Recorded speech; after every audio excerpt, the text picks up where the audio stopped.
Salve pessoal, estamos aqui para mais uma das nossas pílulas vermelhas. É, Nos últimos dias, o computador aqui, a nossa máquina, estava em manutenção. Vocês vão notar que o barulho de drone prestes a explodir não está mais sendo produzido pela máquina. Eu ia gravar esta pílula de hoje ontem, antes do jogo entre Argentina e Inglaterra, porém não foi possível porque eu ainda não havia recebido ainda a máquina. Então a gente faz hoje porque tanto faz, não interessa se a gente fala da Guerra das Malvinas antes do jogo ou depois do jogo, tá? Continua sendo um tema atual, um tema requisitado aí por um camarada, mas também ouvi outras pessoas solicitando esse tema, todo mundo falando sobre Malvinas, até porque os jogadores argentinos fizeram questão de politizar o jogo com a Inglaterra. O que é perfeito, maravilhoso, tá? Completamente legítimo, ok? Eles levaram uma faixa falando das Malvinas. Nas entrevistas, eles mencionaram as Malvinas. Essa questão das Malvinas causou escândalo em jornalecos tabloides ingleses. Então vale a pena trazer essa questão da reivindicação das Malvinas. Antes disso, porém, né? Sempre recordando aqui que as pílulas vermelhas, isso aí é o programa favorito do Goi brasileiro, da família dos Goim. Mas vamos recordar aqui, eu acho que foi a última pílula vermelha, né? A última pílula vermelha em que nós, aqui neste programa, lançamos uma fatwa contra Mbappé. Né? Mbappé, Dembélé, Saci Pererê, todos esses caras. E ela funcionou. Vocês entendem? Então a gente estava, inclusive, também sem fazer pílula vermelha, até porque a gente estava em jejum, né? Orando fortemente pela concretização da fatwa contra o Mbappé. E caiu por terra, né? Caiu por terra. Caiu por terra perante os espanhóis, mas não tem problema. Por quê? Porque os espanhóis, eles também são herdeiros de um legado do Império Romano. Tá entendendo? Então é legítimo. Perfeitamente legítimo, por isso que Mbappé caiu por terra, né?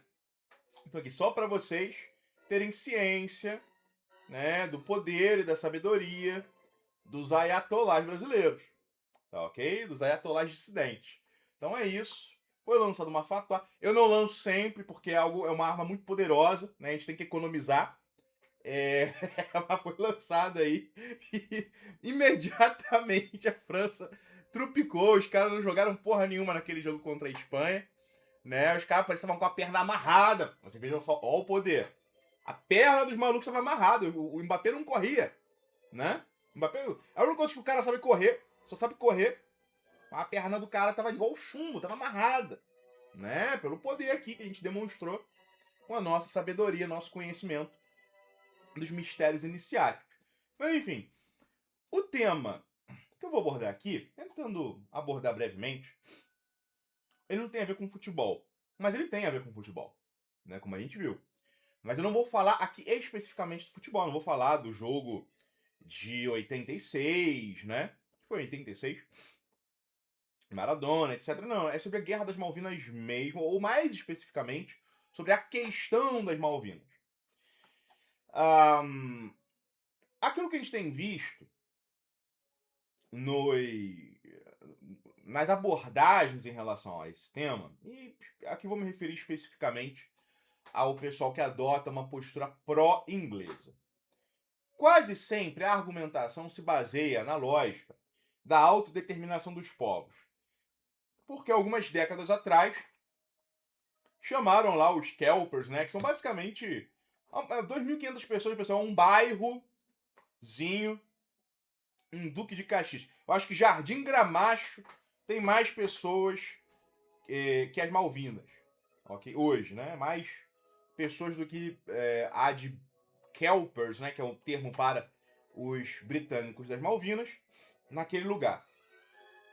Fizeram lá um referendo, um plebiscito, alguma coisa do tipo, perguntando se eles queriam que as Malvinas fossem da Argentina ou do Reino Unido. 98% da população, 98 ponto alguma coisa, votou que preferia que as ilhas ficassem com o Reino Unido. Mas foda-se. E daí? Que se foda. Bota tudo, 2.500 pessoas. Colégio que eu estudei tinha mais do que isso. 2.500, bota num ônibus e manda pro espaço. Que papo é esse? Que ideia ridícula. É muito fácil. É igual fazer uma porra de votação no Kosovo hoje pra dizer se é Sérvia, se é Bósnia, se é Bóstia, Albânia ou caralho a quatro. Que se foda. Foda-se. Não faz sentido esse papo de autodeterminação dos povos. Num contexto deshistoricizado. Porque se é assim, porra, beleza, vamos brincar também. Manda um monte de Favelilson, um monte de Clayton e Creide para as Guianas. Daí depois de 10 anos, 15 anos, bota pra fazer aí uma porra de um plebiscito, um referendo, uma bosta dessas aí, pra saber se é Brasil ou a merda que seja. Tá entendendo? Então assim, não faz sentido falar. Em primeiro lugar, que eu rejeito essa noção de autodeterminação dos povos, que me parece muito artificial. E é uma inovação, ok? Uma inovação política. E para piorar, não dá pra gente falar em autodeterminação dos povos quando a gente está falando em reivindicações territoriais, às quais está já de antemão historicamente associada uma transferência de povos, né? Uma transferência populacional, algum genocídio, né? Ou coisa do tipo. Porque aí a realidade da situação se torna completamente outra. Uma coisa é você fazer ali um plebiscito ou referendo num lugar que não teve nenhuma mudança populacional em muitos séculos, tipo uma Islândia da vida, para saber se aquela bosta lá vai ser uma monarquia, uma república, sei lá, uma teocracia, ou o que é que seja, tá? Agora, outra coisa, você pegar alguns lugares, como por exemplo, Kosovo, Malvinas e alguns outros lugares desse tipo, em que teve troca populacional, para falar agora em autodeterminação dos povos. Tá? Isso não faz sentido. É ridículo. Só engana idiotas, energúmenos, imbecis, indigentes, subhumanos e subnormais que acham, nossa, é muito legítimo, né? Ó, vamos fazer o seguinte, vamos chegar aí, né? No Uruguai, deporta toda a população, enche de rio-grandense, de catarinense ou o que quer que seja. 10 anos depois a gente faz um referendo pra saber se o Uruguai é Brasil ou não. Porra. Tá entendendo? Que coisa de idiota. E tem gente que traz esse tipo de argumento como se fosse a coisa mais séria do mundo. Então, assim, não tem autodeterminação dos povos, não existe isso. A decisão sobre posse territorial, ela sempre tem que ser analisada à luz da história e também da geopolítica. E analisada à luz da geopolítica, inclusive a partir de uma geopolítica telurocrática, né? Porque o natural na territorialidade é a contiguidade dos espaços territoriais, tá? Então, assim, se a gente fosse reivindicar hoje, né, uma ilha no meio do Pacífico, fica forçado, entende? Entende o que eu tô querendo dizer? O que é a mesma coisa que o Reino Unido reivindicando uma ilhazinha no Atlântico Sul, uma outra ilhazinha no Caribe, daí uma ilhazinha no Pacífico. O que eles fazem? Porque eles são talassocracias. Mas a gente não tem que dar qualquer tipo de transigência em relação a talassocracias. Nós, que somos um país telurocrático, e sim, o Brasil é um país telurocrático, tá? Independentemente de concentração da população no litoral, os bandeirantes garantiram que nós fôssemos um país telurocrático, porque todo o impulso histórico do nosso país é um impulso de interiorização, portanto, continentalização. Tá ok? Então nós temos que adotar sempre a posição telurocrática. Qual que é a leitura telurocrática em relação a essas várias ilhazinhas? Essas ilhas pertencem, por natureza, pertencem geograficamente, fisicamente, às mesmas massas territoriais, às quais elas estão ligadas já fisicamente. Mesmo que seja uma ilha por baixo da água, você vem ali, né? Você tem um relevo, a vinculação, a associação com a estrutura de solo, de chão, de rocha daquele país próximo, daquele litoral, daquele continente, né? Essa é a primeira refutação trituradora de qualquer reivindicação britânica. Reivindiquem lá as Ilhas do Canal. Porra, reivindiquem o que quer que seja que esteja ali, por exemplo, no Mar do Norte, e por aí vai.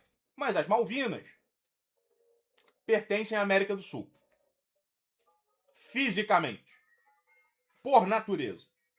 Então é natural que a posse dessas ilhas seja do país, por exemplo, né, de uma maneira puramente física, do país mais próximo, que é a Argentina. Ok? Primeira questão. Tá? Não vou. Ah, mas e o Alasca? Alasca, em posse dos Estados Unidos, completamente artificial. Né? Completamente artificial. Ah, mas e a posse, né, sei lá, do Caribe, os países do Caribe? Por mim, era tudo México. Deixa o México dominar tudo isso daí. Ou então unifica todos esses países numa confederação e pronto. Tá ok? Ah, e as ilhas do Pacífico? É tudo Austrália. É tudo. Olha, divide aquela porra ali, aquelas bostas de ilha do tamanho de Chique-Chique, entre Austrália, Indonésia, Filipinas e Japão, por exemplo. Divide tudo entre esses países. Tá ok? Havaí, beleza. Havaí tem a sua história já, junto com os Estados Unidos. Eles têm direito, eles deveriam ter mais autonomia, na minha perspectiva, mas já tem uma certa vinculação histórica, né? Mas tem uma boa parte dessas posses talassocráticas que não fazem o menor sentido, tá ok? Esse é o primeiro ponto. Segundo ponto, histórico, questão histórica. Pessoal, olha só, não tem nem muito o que enrolar em relação a esse tema. Questão fundamental é a seguinte.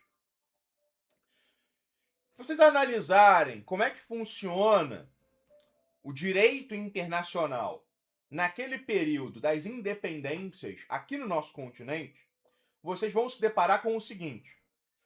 A reivindicação dos novos países, seja Brasil ou todos os outros, né? O Brasil foi muito tranquila a situação, mas nos outros países foi um caos, uma confusão, países se fundindo, se desintegrando. Gran Colômbia, que vira Venezuela, Colômbia, Equador, aí separa o Panamá, aí aquela distinção entre província de Buenos Aires e não sei o que federal. Aí tem a situação da banda oriental. Então é um caos do inferno, do caralho, do diabo.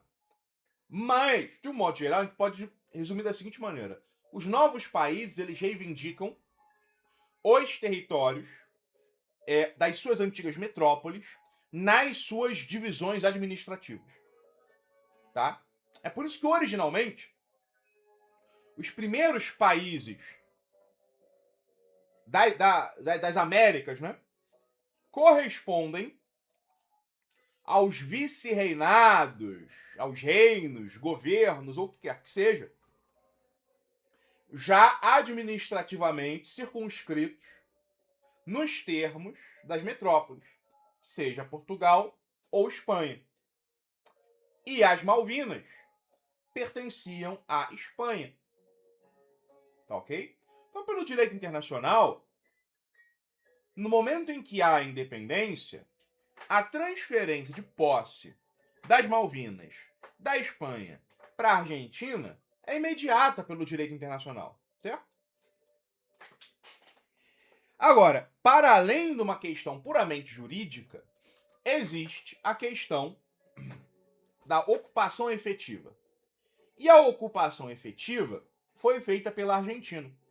As Malvinas tinham população, tinham um governo, né, tinha um governador indicado por Buenos Aires, tal como antes tinham governadores indicados por Madrid. Então tinha ocupação efetiva, tinha habitação, tinha fortalezas, tinha atividade econômica, que era principalmente a pesca, e atividades vinculadas à navegação, né? Então parava o navio para poder se abastecer e continuar as suas viagens em outras direções e por aí vai. Então tinha atividade econômica, tinha moradores, tinha governo, judiciário, tinha tudo. Tinha ali uma ocupação efetiva por parte dos argentinos. Ocupação efetiva essa continuada em relação ao período espanhol. Tá ok? O problema é o seguinte: inclusive com a colaboração dos Estados Unidos, começa a haver atritos com piratas no Atlântico Sul, atritos com pescadores ou supostos pescadores, tanto estadunidenses quanto britânicos, que queriam pescar especificamente nas águas ali das Malvinas. E esse tipo de conflito vai escalando. Existe ali uma tentativa, porque teve um curto período no século XVIII em que os franceses ocuparam parte da ilha, mas a Espanha conseguiu reivindicar de volta esse território, tomá-lo dos franceses, e conseguir, inclusive, o reconhecimento internacional daquelas ilhas. Então isso aconteceu até que os britânicos eles invadem as Malvinas, matam ou expulsam todos os habitantes, isso em 1833, e aí gradualmente começam a povoar as Malvinas com colonos, tá ok? Então essa é a realidade. Se a pessoa quer reivindicar da perspectiva do direito, quem tá certo é a Argentina, tá ok? Agora, vai ter engraçadinho, né, que vai querer pensar exclusivamente nos termos da força. Entendam o seguinte, quando eu falo que as Malvinas são argentinas, eu não estou dizendo que o Reino Unido deveria entregar as Malvinas para a Argentina. Não, eu estou dizendo o seguinte, eu estou dizendo que nós devemos apoiar uma campanha, primeiro, de guerra híbrida contra a ocupação britânica nas Malvinas e, eventualmente, apoiar uma operação militar especial para retomar as Malvinas. Eu não estou dizendo que é num sentido jurídico. Estou dizendo que é num sentido muito mais fundamental que o sentido jurídico e que este ser dá um direito de conquista que o Brasil deve apoiar. Ativamente, inclusive. O Brasil deve apoiar ativamente qualquer projeto de reconquista das Malvinas. Deve negociar algo em troca, por exemplo, a presença brasileira mais firme na Antártica, que é estratégica para o Brasil, e é uma porta que pode ser aberta pelos argentinos, ok? Então, assim, a gente negocia, mas o Brasil tem que apoiar ativamente isso, porque as Malvinas fazem parte de uma rede de ilhas da OTAN no Atlântico Sul, cuja finalidade fundamental, até mais do que qualquer coisa em relação à Argentina, é pressionar, vigiar, controlar e cercar o Brasil, que é a maior costa do Atlântico Sul. Então a presença britânica nas Malvinas, nas Ilhas Geórgia, não sei das quantas, Ilhas Sandwich, não sei das quantas, representa uma ameaça ativa ao Brasil. Certo? Portanto, é necessário desbaratar essa rede de bases e de presença militar nessas ilhas, até para que o Brasil possa ter também a sua projeção marítima no Atlântico Sul, no mínimo. Então entendam, pessoal, eu não sou o cara que vem aqui para fazer descrição. Ah, as coisas são assim, essa. Não, foda-se a descrição. O mundo tá aí, abre os olhos e veja, abre sua janela, seu filho da puta. Não precisa descrever nada. Aqui nós damos diretrizes. Como as coisas devem ser. Foda-se como elas são nesse momento. Então, quando eu digo que as Malvinas são argentinas, estou dizendo que a guerra pelas Malvinas é justa. E o Brasil deveria apoiá-la por interesse geopolítico. Primeiro que não devemos tolerar qualquer posse de estados hostis a nós, no mínimo na América do Sul. No nosso grande espaço.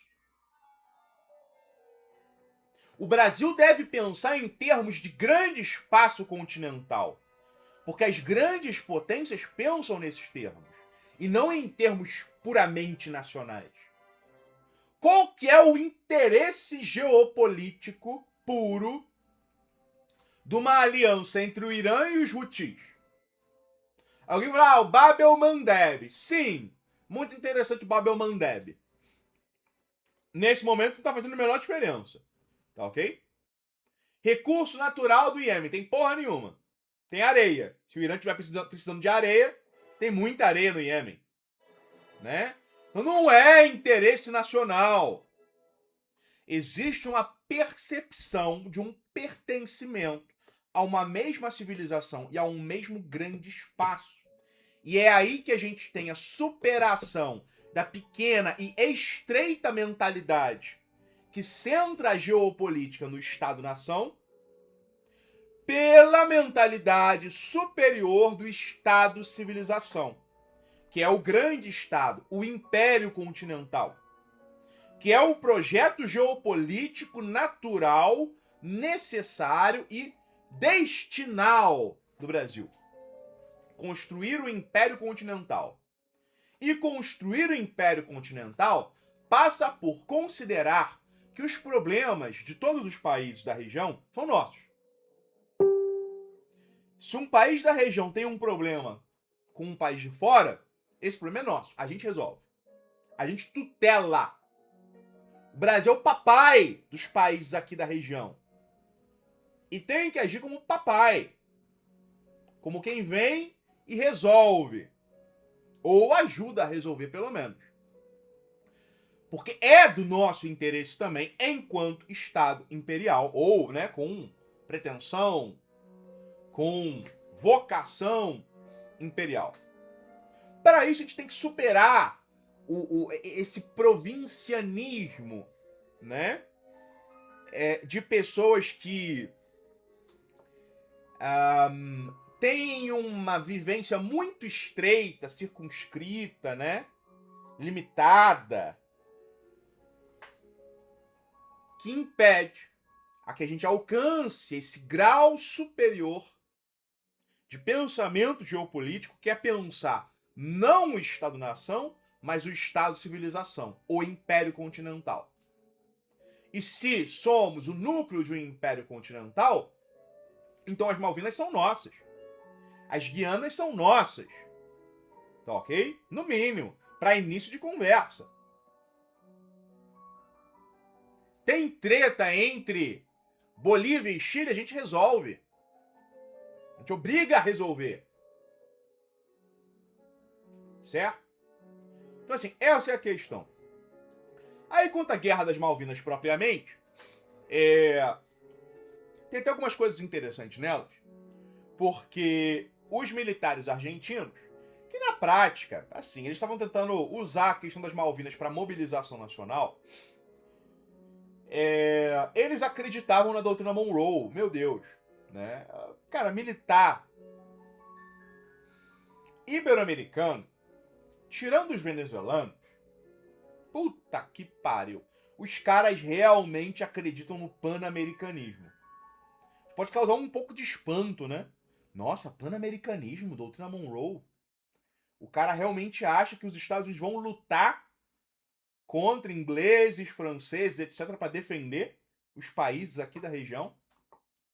Os caras acreditaram nisso. Os generais argentinos achavam que os Estados Unidos iam apoiar a Argentina contra o Reino Unido. Tomaram no cu, se fuderam. Segredos militares argentinos foram vendidos para os britânicos, pelos Estados Unidos e pelos franceses. Né? É o pan-americanismo aí. É a doutrina Monroe aí. A doutrina Monroe é contra a gente. Não é a nosso favor contra os europeus. É contra a gente.